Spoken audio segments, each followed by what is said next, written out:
Hello बच्चों, क्या हाल चाल। सब बढ़िया। तो बच्चों, लास्ट कंप्यूटर क्लास में हमने ये देखा था कि हमें कौन से टाइप का लैंग्वेज ऑप्ट करना चाहिए, हाई लेवल या लो लेवल। सारे लैंग्वेजेस के एडवांटेजेस डिसएडवांटेजेस को मद्देनज़र रखते हुए हम इस कंक्लूजन में आए कि हाई लेवल लैंग्वेजेस बहुत इजीली कोडिंग करने के योग्य हैं। तो देखते हैं। हाई लेवल लैंग्वेजेस तो बहुत सारे हैं, C++, जावा, पाइथन और भी कई सारे लैंग्वेजेस हैं हाई लेवल में। परंतु हमने अपने कोर्स में केवल जावा को ही क्यों ऑप्ट किया है? तो भैया, अगर हमने जावा को ऑप्ट किया तो उसके फीचर्स को मद्देनज़र रखते हुए ही किया होगा ना। तो देखते हैं उनके फीचर्स क्या है।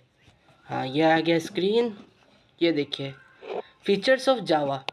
जावा को वोरा लैंग्वेज बोला जाता है, जिसका मतलब है राइट वंस रन एनीवेयर। अरे भैया, ये इसको वोरा लैंग्वेज क्यों बोला जाता है? ये देखिए, वोरा लैंग्वेज जावा के एक और फीचर्स के साथ इंटरलिंक्ड है, जिसको प्लेटफॉर्म इंडिपेंडेंसी बोलते हैं। जावा लैंग्वेज इसको हम कहीं पे भी लिख सकते हैं और कहीं पे भी रन कर सकते हैं इंडिपेंडेंटली। और क्या वोरा का मतलब यही है, राइट वंस रन एनीवेयर। मतलब हमें जावा प्रोग्राम को सिर्फ एक ही बार लिखना होता है कहीं पे भी, और हम उसको रन किसी और प्लेटफॉर्म में आराम से कर सकते हैं। अब देखते हैं जावा का दूसरा फीचर, भैया लाइट वेट कोड। ये क्या है? सिंपल सरल इंग्लिश भाषा में हम जावा का इंस्ट्रक्शंस देते हैं और वो प्रोग्राम को रन करता है। इसी को लाइट वेट कोड बोलते हैं। उसके बाद लाइट वेट कोड के बाद क्या आता है भैया? Simple an enhanced security features. अरे रे, ये एनहांस्ड सिक्योरिटी फीचर्स क्या है भैया? अरे, एनहांस्ड सिक्योरिटी फीचर्स वो होते हैं जिसको हम साइबर क्राइम के भागीदारी विक्टिम नहीं बना सकते। एनहांस्ड सिक्योरिटी फीचर्स जावा में कुछ ऐसे सिक्योरिटी फीचर्स डालता है जिसमें जावा में किसी भी तरह के साइबर क्राइम नहीं हो सकता है। इजीली हम जावा प्रोग्राम कर सकते हैं। मतलब देखिए भैया, इस एक ऐसा प्रोग्राम लैंग्वेज है जिसमें साइबर क्राइम का कोई चांस नहीं। मतलब कितने बड़े बड़े कंप्यूटर के विद्वानों ने जावा को सालों साल रिफाइन किया होगा। और एक बात याद रखना बच्चों, कुछ आपको इम्पोर्टेंट चीज़ें अभी बता देता हूँ। शॉर्ट क्वेश्चंस में ये ज़रूर आएगा, इस साल बोर्ड्स में आया था बच्चों, ये इस साल बोर्ड्स में आया था। तो सबसे पहले हम थोड़ी सी चीज़ जानेंगे। ये 4 पॉइंट्स याद कर लीजिए बच्चों। जावा वॉज फर्स्ट इंट्रोड्यूस्ड इन 1991। अरे भैया, ये क्या बोल दिया आपने? अरे यार, थोड़ी सी नॉर्मल हिस्ट्री और कुछ नहीं। जावा को सबसे पहले ओक भी बोला जाता था बच्चों।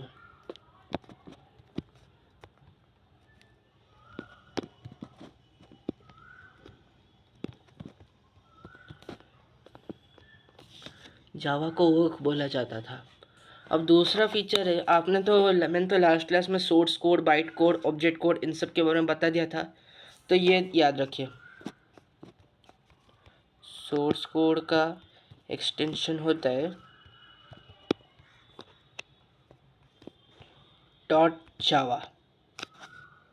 ओके, थोड़ा कन्फ्यूजन हो जाएगा आपको। डॉट जावा। और बाइट कोड का एक्सटेंशन होता है डॉट क्लास। इन 4 चीज़ें बहुत इंपॉर्टेंट है बच्चों। इस साल इसमें से सोर्स कोड का एक्सटेंशन क्या है आया था एग्जाम में एज एन MCQ। इन 4 चीज़ों को याद कर लीजिए। ऐसे ही और तरह की चीज़ें हम लोग डिस्कस करते रहेंगे क्लासेस में। ओ नो,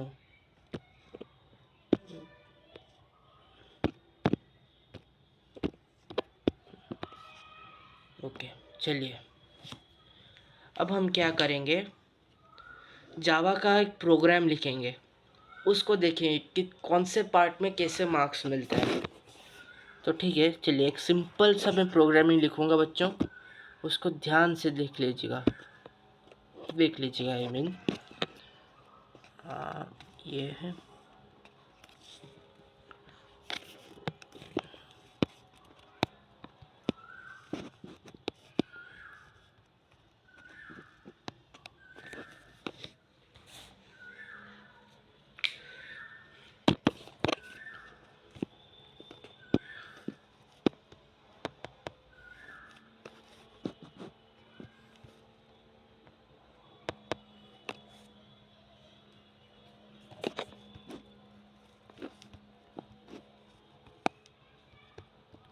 ये देखिए बच्चों, मैं एक प्रोग्रामिंग लिख रहा हूँ, बहुत इम्पोर्टेंट प्रोग्रामिंग है।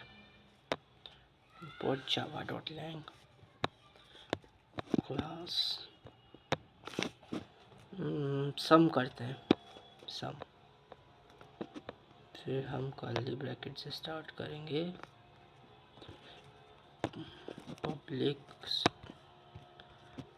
स्टैटिक void main string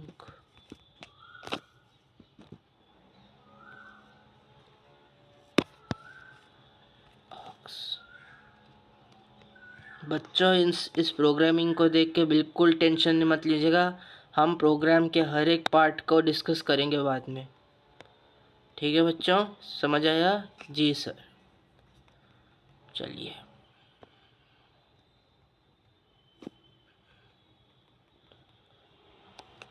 फिर इंट ए कॉमा बी।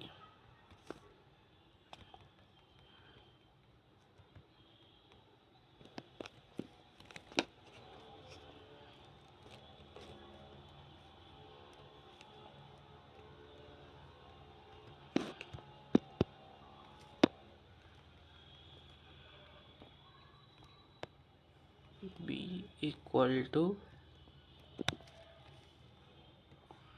5। ये बच्चों मैंने एक और चीज़ वेरिएबल लिखना भूल गया था, इसको एस बोलेंगे, ठीक है। Equal to 0। बच्चों मैं आपसे निवेदन करता हूँ कि जो भी कुछ लिख रहा हूँ मैं उसे ब्लाइंडली कॉपी नहीं कीजिएगा, हर चीज़ को समझिएगा। तो प्रोग्रामिंग अभी आप में जो लिख रहा हूँ वो कॉपी कर सकते हैं, पर बाकी सब जो भी मैं यहाँ बोर्ड में लिख रहा हूँ उन सबको समझिएगा, बिल्कुल टेंशन मत लीजिएगा।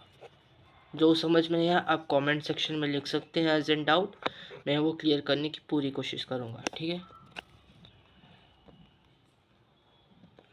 लिखे lastly system dot out dot println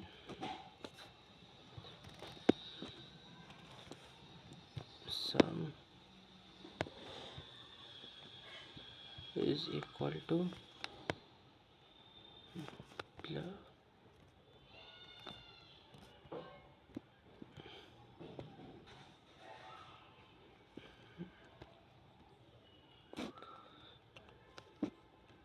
बस।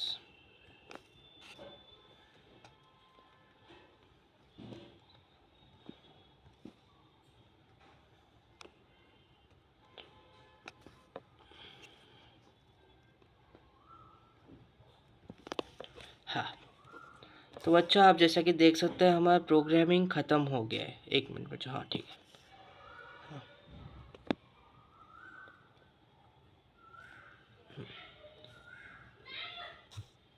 तो बच्चों आप जैसा कि देख सकते हैं हमारा प्रोग्रामिंग पूरी तरह से ख़त्म हो गया है, ठीक है। तो हम इस प्रोग्रामिंग को अभी पार्ट्स में डिवाइड करेंगे। लाइक कौन से पार्ट्स में हम डिवाइड करेंगे बच्चों? तो सबसे पहला पार्ट आता है ये।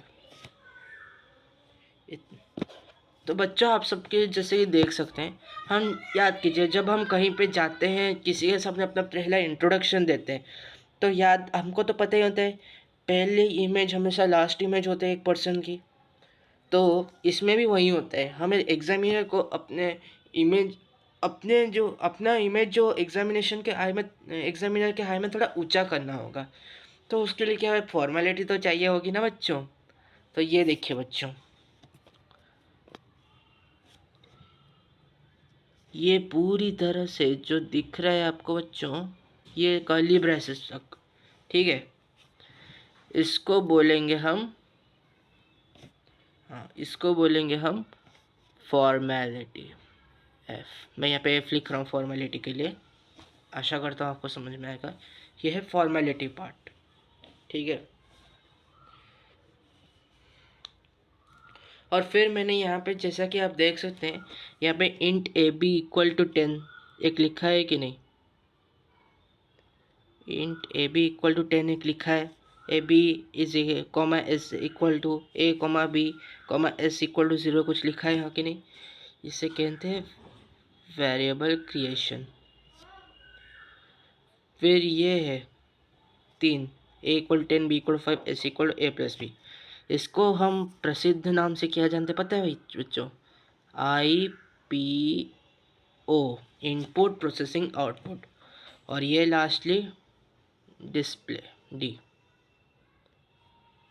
बच्चों इन सब चीज़ों के साथ एक और चीज़ भी इम्पोर्टेंट है, ठीक है बच्चों।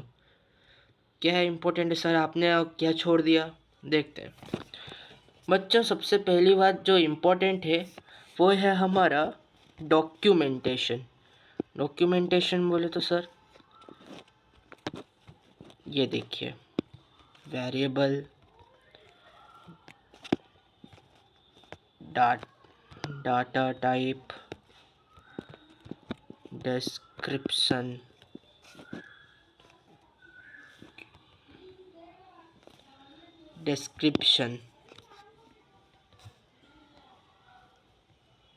ओ सॉरी बच्चों, ये देखिए बच्चों, वेरिएबल में हमने क्या लिया है, ए बी एस। फिर इधर आ जाए बच्चों, ए का वेरिएबल क्या है, आपको तो पता ही होगा, दिख रहा है मैंने इंट लिखा है, इंट। फिर नीचे आइए, ओ सॉरी बच्चों, फिर इधर आइए, ये भी फिर इंट है। फिर इधर नीचे ये भी इंट है।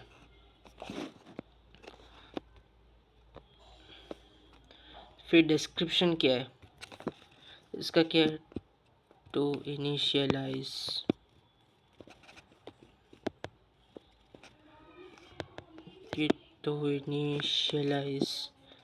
सॉरी, मतलब नंबर ही ये इनिशियलाइज करे ना बच्चों, इसलिए मैंने लिखा है बस टू इनिशियलाइज, जबकि जगह नहीं है।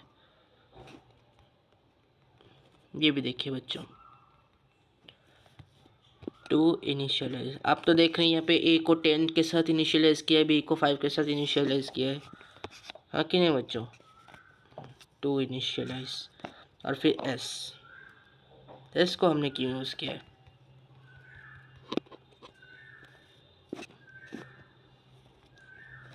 For some. ठीक है बच्चों, हमने एस को भी इनिशियलाइज किया है फॉर सम। आशा करता हूँ कि आपको समझ में आ रहा होगा बच्चों जो पढ़ा रहा हूँ, तो ठीक है। ये हमने प्रोग्रामिंग लिखा है। अब यहाँ पे बच्चों जो मैंने ये है डॉक्यूमेंटेशन पार्ट, देख लीजिए बच्चों, ये पूरी तरह से होता है डी, डॉक्यूमेंटेशन। तो बच्चों हमारे एग्जामिनेशन के सभी जो रिमार्क स्टेटमेंट है ना, ये मार्क कैरी नहीं करता है, पर इम्प्रेशन भी तो अच्छा होना चाहिए ना। ये मार्क देता है पर काटता नहीं है बच्चों, ये मार्क देता है उल्टा। इस लाइन को लिख देना तो आपके 1 मार्क तो बच्चों पक्के हैं पूरे। फिर import Java dot lang class sum public static word band stringers, ये सब देख लीजिए बच्चों, ये सभी मार्क कैरी करते हैं, 2-2 मार्क तो एटलीस्ट कैरी करते होंगे। मैं ये तो प्रोसेसिंग है, इसको ही काट दिया तो पूरा प्रोग्रामिंग गलत, हाँ कि नहीं, सही बोला बच्चों। तो ये भी तो कम से कम 12 मार्क कैरी करते ही होंगे ना। ये पूरा पार्ट 12, यहाँ पे 1 मार्क है, ये 2, यहाँ पे 1 मार्क मतलब कटता नहीं, इसका कोई मार्क नहीं है, पर अगर लिख दोगे तो मार्क मिल जाएगा, ठीक है।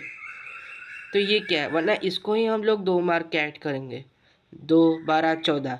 और ये देखो 1 मार्क का, इसको अगर आपने ये लिखा होगा ये नहीं लिखा होगा ना तो मार्क तो भूल जाइए बच्चों, इसको भी लिखना पड़ेगा। पर आपके मोस्ट ऑफ द स्कूल्स में ये तो लिखा होगा ना बच्चों कि कॉलम बना के लिखो, भैया वैसा कुछ नहीं है बच्चों। अगर आपके स्कूल में बोला जा रहा है कि कॉलम बना के लिखो तो लिख दीजिए, प्रॉब्लम कुछ नहीं होगा आपको। मतलब स्कूल लेवल में मार्क मिल जाएगा, पर अगर बोर्ड लेवल में ऐसे लिखेंगे ना तो आपके प्रोफेशनलिटी का थोड़ी एक झलक मिलेगा। एग्जामिनर खुश, मार्क्स मिले, आप भी खुश की है ना बच्चों। तो चलिए बच्चों, हम लोग अभी चलते हैं जावा प्रोग्राम को कितने प्रिंसिपल्स पे चलता है। मतलब लाइक एक जावा प्रोग्राम लिखने के लिए हमें क्या क्या इस्तेमाल करना चाहिए। देखिए, जो फंडामेंटल्स तो आपको पता होगा ना बच्चों, उसकी फाउंडेशन क्या है। एक मिनट में लिख देता हूँ। हमें जावा के अभी समय आ गया है, हमें फंडामेंटल्स भी जावा के जान लेने चाहिए। फंडामेंटल्स, ओ सॉरी बच्चों, फंडामेंटल्स जानने के पहले तो आपको पहले उसके एलिमेंट्स और प्रिंसिपल्स तो जानने ही होंगे ना बच्चों। प्रिंसिपल्स और elements of Java, elements of Java. आपको इन सब चीज़ों के नोट्स मिल जाएंगे अगर मुझे मैसेज कर देंगे बच्चों, मेरे नंबर पे जो डिस्क्रिप्शन में दिया गया है। आपको इन सब के नोट्स मिल जाएगा आपको 100 रुपये में, ठीक है। आप चिंता बिल्कुल मत कीजिए नोट्स के, पहले कॉन्सेप्ट को समझ लीजिए। देखिए, प्रिंसिपल्स और एलिमेंट्स ऑफ जावा सॉरी बच्चों। तो इसमें पहली बात आती है जो चीज़ है वो होता है इनकैप्सुलेशन। इनकैप्सुलेशन बच्चों याद रखिए, जब wrapping up of data and a function into a single unit called class is known as encapsulation. इसको रियल लाइफ एग्जांपल समझें। मान लीजिए बच्चों की मेरे पास एक दवाई है, इसमें कितनी दवाई है, क्या क्या है, पर ये सब एक सिंगल डब्बे जो नहीं है, इसमें एक पैक होके रखा है, एक सिंगल लाइक पेपर में एक पैक होके रखा है। ये जो पैक करके एक सारे दवाइयों को एक साथ जकड़ के रखा है ना, उसी चीज़ को बोलते हैं इनकैप्सुलेशन। समझे बच्चों? मतलब इसने सारे चीज़ों को एक बार रैप करके देखा है। दोबारा देखा था बच्चों, सारी चीज़ों को देखिए, ये सभी दवाइयों को इधर रैप करके देखा है। तो सॉरी बच्चों, तो इसी रैपिंग फंक्शन को हम बोलते हैं एनकैप्सुलेशन। अभी एनकैप्सुलेशन तो बच्चों आपको समझ में आ गया होगा। आप लिख दीजिए बच्चों डाटा अब्स्ट्रैक्शन। रुक जाइए, हाँ बस, डेटा अब्स्ट्रैक्शन। डेटा अब्स्ट्रैक्शन को भी बच्चों हम उसी तरह से एग्जांपल में समझेंगे। अभी तक तो आपके इतने हाई लेवल बेसिस में समझने का भी टाइम नहीं है, पर हम लोग इसे एग्जांपल से ही समझेंगे। आप टेंशन मत लीजिए, कंप्यूटर की भाषा में इन सबको दोबारा से बोला जाएगा। आप ये फ़ोन देख रहे हो बच्चों? हाँ भाई, फ़ोन जिसमें पबजी, भैया पबजी खेलते हैं, फ्री फायर खेलते हैं, क्या क्या नहीं खेलते भैया, क्या क्या करते हैं वो सब बातें बाद में भी।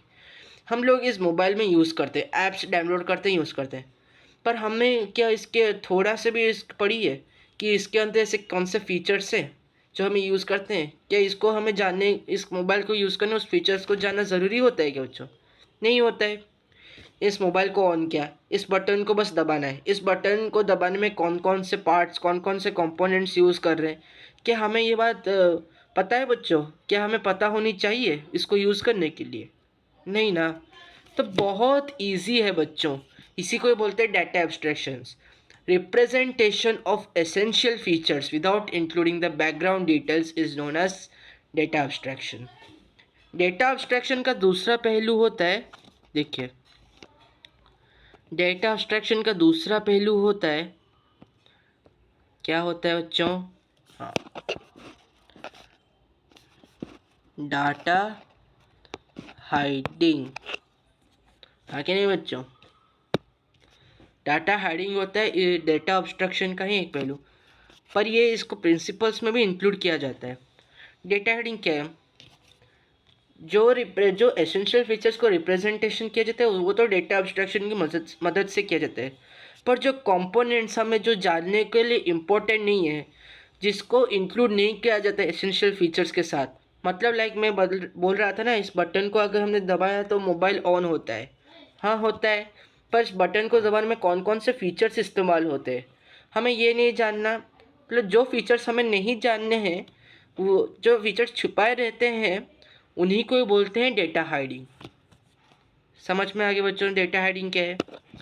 अभी बच्चों डेटा हाइडिंग के बाद हम चलते हैं दूसरे एक कॉन्सेप्ट की तरफ, जिसका नाम होता है भैया, जिसका नाम होता है क्या? इनहेरिटेंस। बच्चों इनहेरिटेंस आपने तो इंग्लिश में पढ़ा ही होगा, इनहेरिटेंस बायोलॉजी में भी पढ़ा होगा, हेरिडिटरी।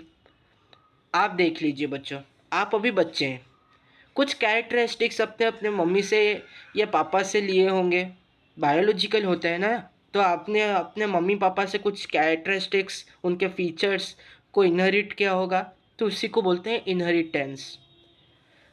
जो आप ये मान लो, आपने जबकि इनहेरिट किया है तो आप डिराइव्ड क्लास हो, और जहाँ से आपने इनहेरिट किया है वो होता है बेस क्लास या सुपर क्लास।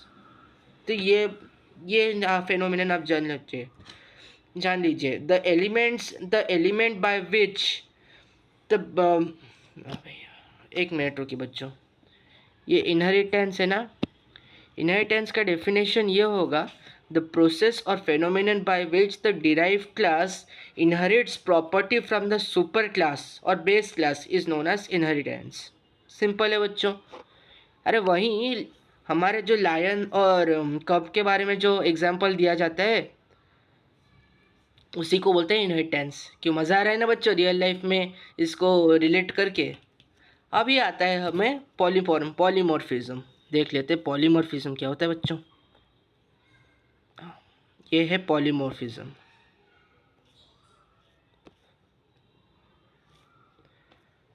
देखिए पॉलीमॉर्फिज्म,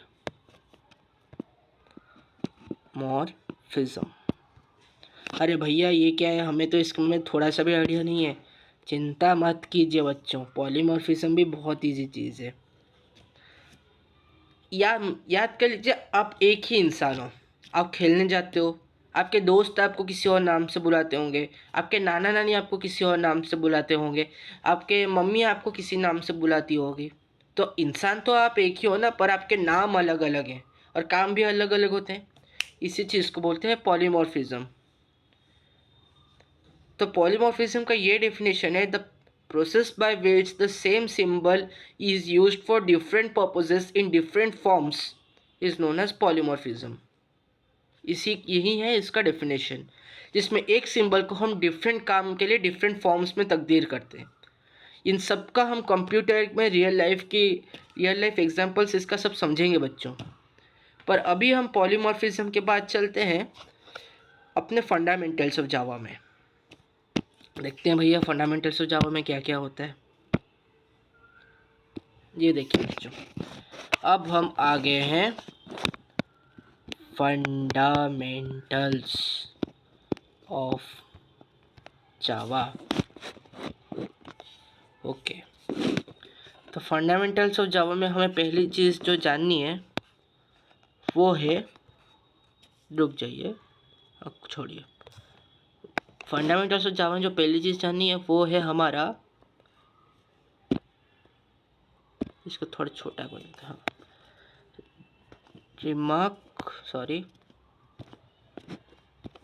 रिमार्क स्टेटमेंट। आरएस में अभी इसको लिख रहा हूँ, इसको याद रखने, इस आरएस के अंदर रिमार्क स्टेटमेंट है, और एग्जाम में आरएस लिख के मत आ जाना बच्चों, मार्क कट जाएंगे। आरएस के बाद मैं लिख रहा हूँ यूज ऑफ क्लास। अब ये देखिए इसके बाद क्या मैं करता हूँ, इसके बाद आता है यूज ऑफ पैकेज। अब देखिए, और आता है ये यूज ऑफ पैकेज, फिर आता है देखिए यूज ऑफ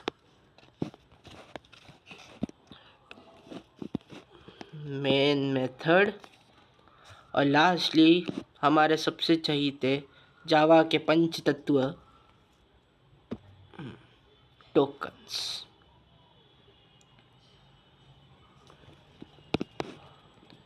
टोकन्स भैया ये सब क्या है? रिमार्क स्टेटमेंट्स, क्लास, पैकेज, ये सब क्या है भैया? मेरा तो दिमाग घूम रहा है।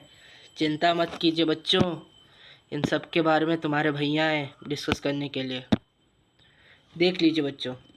सॉरी, ये इस तरफ से गया क्या? एक मिनट बच्चों।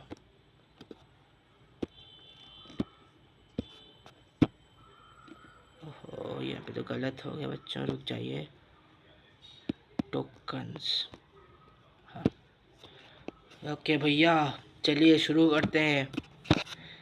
तो हम आज के लिए बस रिमार्क स्टेटमेंट्स तक ही डिस्कस करेंगे, क्योंकि बहुत सारे कॉन्सेप्ट्स है बच्चों, मुश्किल होगा समझने के लिए एक ही दिन में। अभी चलते हैं रिमार्क स्टेटमेंट्स। रिमार्क स्टेटमेंट्स, चलिए देखते हैं रिमार्क स्टेटमेंट्स। रिमार्क स्टेटमेंट्स होते हैं तीन टाइप के। रुक जाए, रिमार्क स्टेटमेंट समझने से तो पहले भैया आपको ये समझना होगा ना, लाइक क्या समझना होगा? आपको इंस्ट्रक्शन समझने होंगे। इंस्ट्रक्शंस क्या होते हैं? हाँ, आपको सही समझा, इसको कीवर्ड और सिंटैक्स के कॉम्बिनेशन को इंस्ट्रक्शंस बोलते हैं। ये कीवर्ड्स और सिंटैक्स आखिरकार है क्या, हम लोग सब समझेंगे। मैं अभी एक वर्ड आपको बोलने वाला हूँ, उसका नाम है टोकन। समझिए, टोकन। उसको अभी हम डिटेल में नहीं जाएंगे, वो बहुत बड़ा कॉन्सेप्ट है, उसको बाद में जाएंगे। पर अभी आप बस ये टोकन शब्द को याद रखिए। पहले इंस्ट्रक्शंस के बारे में जानते हैं।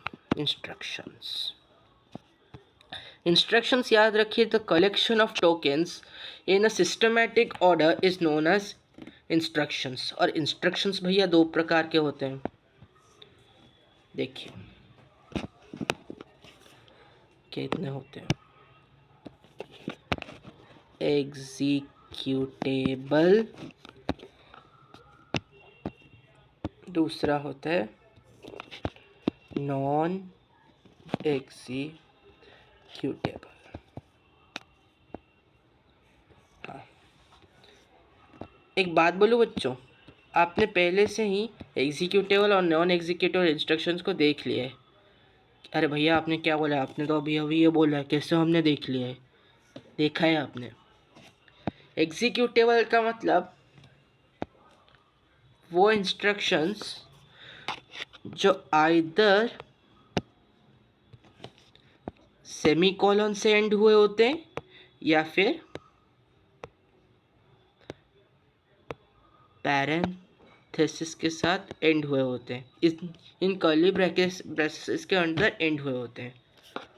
ओ अच्छा भैया, मतलब हमने जो int A B S equal to 0 semicolon दिया था, int A equal to 10 semicolon दिया था, int B equal to 5 semicolon दिया था, system dot out dot println semicolon दिया था, वो सब एग्जीक्यूटेबल है। हाँ भैया, और जो क्लास के अंदर हमने ऐसे कर्ली ब्रैकेट दिए थे वो भी एग्जीक्यूटेबल है। हाँ भैया, वो भी एग्जीक्यूटेबल है। इन सभी को तो एग्जीक्यूटेबल इंस्ट्रक्शन बोले जाते हैं। ओके, एग्जीक्यूटेबल इंस्ट्रक्शन तो आपने जो ये समझ लिया कि जो सेमीकोलन से एंड हुए होते हैं और जो कर्ली ब्रैकेट में एंड हुए होते हैं। तो ये देख लीजिए, जो भी ये जो कर्ली ब्रैकेट में एंटर हुए, एक मिनट, हाँ, ये जो कर्ली ब्रैकेट में एंटर हुए होते हैं, एंड हुए होते हैं, उन्हें बोलते हैं हम ब्लॉक्ड इंस्ट्रक्शंस। ठीक है,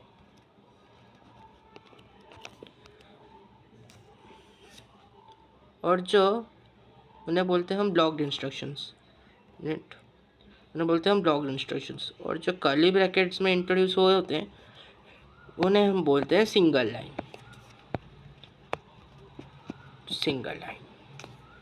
ओके, तो इतना भैया आपको समझ में आया? यस सर, जी sir, okay sir, okay sir. तो नॉन एग्जीक्यूटिव इंस्ट्रक्शंस क्या है, ये भी आपने देखा है। अभी तक मैंने जो डॉक्यूमेंटेशन सिंगल मल्टीपल लाइन जो सब मैंने किया था, अरे वहीं एक स्लैश और एक स्टार के अंदर जो हमने एंड किया होता है उन्हीं को तो रिमार्क स्टेटमेंट बोलते हैं। तो सारे रिमार्क स्टेटमेंट्स होते हैं नॉन एग्जीक्यूटेबल इंस्ट्रक्शंस। ओके, तो रिमार्क स्टेटमेंट सब भैया कितने तरह के होते हैं? चलिए नेक्स्ट पेज में देखते हैं रिमार्क स्टेटमेंट्स कितने तरह के होते हैं। अरे भैया आपने ये क्या कर दिया? अरे कोई कुछ नहीं। देखिए, रिमार्क स्टेटमेंट्स होते हैं दो तरह के। रिमार्क स्टेटमेंट्स होते हैं दो तरह के। उसमें से एक रिमार्क स्टेटमेंट होता है, एक मिनट बच्चों, उसमें से एक रिमार्क स्टेटमेंट होता है हमारा कौन सा remark statement? Single line. Single line remark statement, एक मिनट, सिंगल लाइन। और दूसरा कौन सा होता है? Multiple line, sorry, multiple line. और तीसरा क्या होता है? वही डॉक्यूमेंटेशन।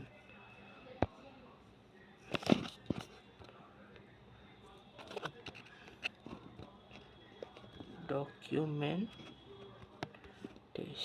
बस हो गया।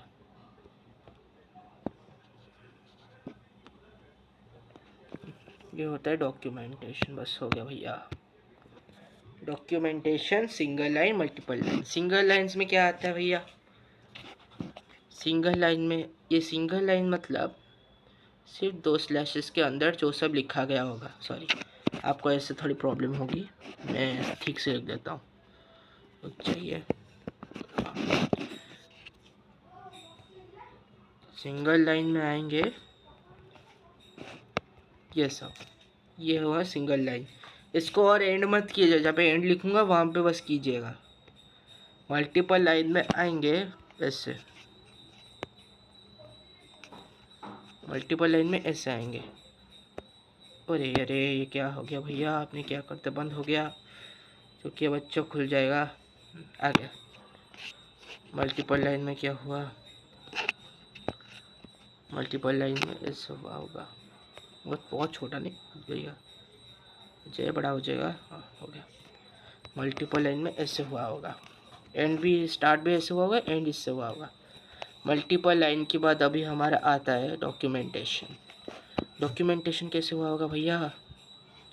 डॉक्यूमेंटेशन तो ऐसे ऐसे दो स्टार्स के साथ स्टार्ट होगा, एंड हुआ होगा एक स्टार के साथ। इससे डॉक्यूमेंटेशन का नाम दिया जाता है। अभी पर भैया ये इन सब का यूज़ क्या होता है? सॉरी बच्चों, मैं गलती से इधर लिख दिया। ये डॉक्यूमेंटेशन का यूज़ क्या होता है? इनका यूज़ देख लीजिए बच्चों। इनका यूज़ ये होता है, यूज़ ऑफ मार्क स्टेटमेंट।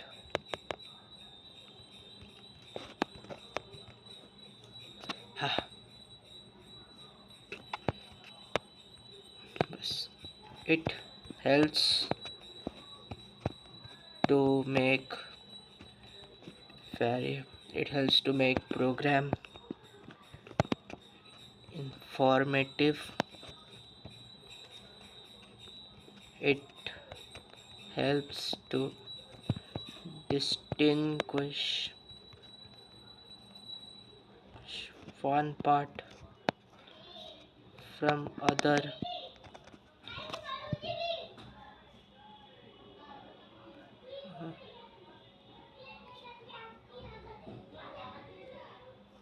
और दूसरा है,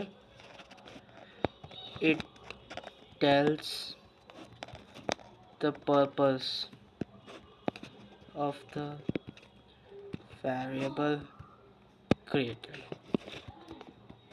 कौन से वेरिएबल क्रिएट किए जाते हैं ये तो हमने समझा ही है बच्चों, क्यों क्रिएट किए जाते हैं ये रिमार्क स्टेटमेंट बताता है। अगर आप लिखते हो तो कौन से पार्ट को किस लिए यूज़ किया जाता है इसको बताते हैं। तो ओवरऑल ये प्रोग्राम को इन्फॉर्मेटिव बनाते हैं बच्चों। तो इसी के साथ बच्चों हमारा यूज़ ऑफ रिमार्क स्टेटमेंट हुआ ख़त्म। कल से हम स्टार्ट करेंगे users of class, I mean next class से। तो चलिए बच्चों, तब तक के लिए बाय बाय, टेक केयर। और आज तक मैंने जो सब पढ़ा है उन सबको थोड़ा रिवाइज कर लीजिएगा बच्चों, याद में रिफ़्रेश हो जाते हैं। और मैं बोलता हूँ बच्चों, अगर कंप्यूटर को फोड़ना है ना तो बस 30 मिनट दिन के बस 30 मिनट, कंप्यूटर आपका पूरा ख़त्म। समझिए, इसको रट्टा मत मारिए, समझिए जो लिख रहा हूँ, समझिए, पूछिए, डाउट्स पूछिए, कमेंट सेक्शन में मैं रहूँगा हमेशा, डाउट्स पूछा कीजिए बच्चों। तो bye bye, take care and thank you.